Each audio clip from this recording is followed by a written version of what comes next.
अऊज़ु बिल्लाहि मिनश्शैतानिर्रजीम बिस्मिल्लाहिर्रहमानिर्रहीम। नाज़रीन किराम अस्सलामु अलैकुम वरहमतुल्लाहि वबरकातुहू। आज का हमारा मौजू अहले बैत के फ़ज़ाइल यानी फैज़ान अहले बैत के हवाले से है। सामिन अली वक़ार, अल्लाह के नबी सल्लल्लाहु अलैहि वसल्लम ने अहले बैत की खूब शान बयान फरमाई है और कुरान और हदीस भी हमें यही दर्ज देता है कि अहले बैत की शान बहुत ही निराली है, बहुत ही ऊंचा मकाम है। और ये वो हस्तियां हैं कि अल्लाह के नबी सल्लल्लाहु अलैहि वसल्लम ने अपनी उम्मत को ख़ुद इनसे मोहब्बत करने का हुक्म दिया है। अल्लाह के नबी सल्लल्लाहु अलैहि वसल्लम ने इरशाद फरमाया कि अल्लाह तबारक व तआला से मोहब्बत करो क्योंकि वो तुम्हें नेमतें देता है, वो तुम्हें ग़िज़ा देता है। और फरमाया अल्लाह की मोहब्बत हासिल करने के लिए मुझसे मोहब्बत करो। और फिर फरमाया मेरी मोहब्बत हासिल करने के लिए मेरे अहले बैत से मोहब्बत करो। यानी कि अहले बैत से मोहब्बत करने का हुक्म हमें ख़ुद आका अलैहिस्सलातु वस्सलाम अता फरमा रहे हैं। एक रिवायत में आता है, हज़रत ज़ैद बिन अरक़म रज़ियल्लाहु तआला अन्हु रिवायत फरमाते हैं कि नबी पाक अलैहिस्सलातु वस्सलाम ने हमें इरशाद फरमाया कि मैं तुम्हारे दरमियान दो भारी चीज़ें छोड़ कर जा रहा हूँ। फिर फरमाया उनमें से पहली चीज़ किताबुल्लाह है, यानी कि कुरान मजीद फुरकान हमीद तुम में छोड़ के जा रहा हूँ। फिर फरमाया फ़ीहिल हुदा व नूर, इस कुरान मजीद में हिदायत भी है और नूर ईमान भी है, हिदायत भी है और नूर भी है। फिर फरमाया फ़ख़ुज़ू बि किताबिल्लाह, कि अल्लाह की किताब को पकड़ लो, वस्तमसिकू बिही, और इसको मजबूती से थाम लो। अल्लाह की किताब को पकड़ लो और इसे मजबूती से थाम लो। हज़रत ज़ैद बिन अरक़म रज़ियल्लाहु तआला अन्हु फरमाते हैं, फिर नबी पाक अलैहिस्सलातु वस्सलाम हमें तरग़ीब देने लगे कि हमें कुरान मजीद पढ़ना चाहिए, कुरान पाक से मोहब्बत करो, इसकी तिलावत करो, इसको अपने दिल में बसा लो।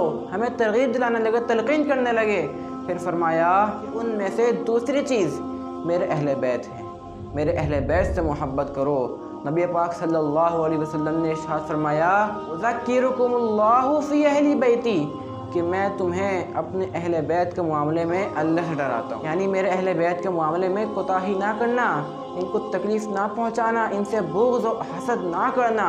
मैं तुम्हें अपने अहले बैत के मामले में अल्लाह से डराता हूँ। तो सामने मोहतरम, अहले बैत अतहार ये वो हस्तियाँ हैं कि अल्लाह के नबी सल्लल्लाहु अलैहि वसल्लम ने अपनी उम्मत को इनसे मोहब्बत करने का हुक्म दिया है, इनकी इज़्ज़त, इनका अदब, इनका एहतराम करने का हुक्म दिया है। और जो शख्स इनसे मोहब्बत नहीं करता, इनकी पैरवी नहीं करता, इनकी इज़्ज़त, अदब, एहतराम नहीं करता, उसके लिए गुमराही के अलावा कोई और रास्ता नहीं, उसका ठिकाना गुमराही ही गुमराही है। और नबी पाक अलैहिस्सलातु वस्सलाम ने हमें यही इरशाद फरमाया है, फरमाया मेरे अहले बैत कश्ती नूह की मानिंद हैं, मर रक़िबहा नजा, जो इस कश्ती में सवार हो गया उसने निजात पाली, वमन तखल्लफ़ अन्हा ग़रिक़ा, फरमाया जो इससे पीछे रह गया, जिसने मेरे अहले बैत को तर्क कर दिया, उनकी इज़्ज़त अदब एहतराम नहीं किया, ग़रिक़ा, वो हलाक हो गया, वो बर्बाद हो गया। मैंने मोहतरम अहले बैत की शान बहुत ही निराली है, इनका मकाम बहुत ही ऊंचा है।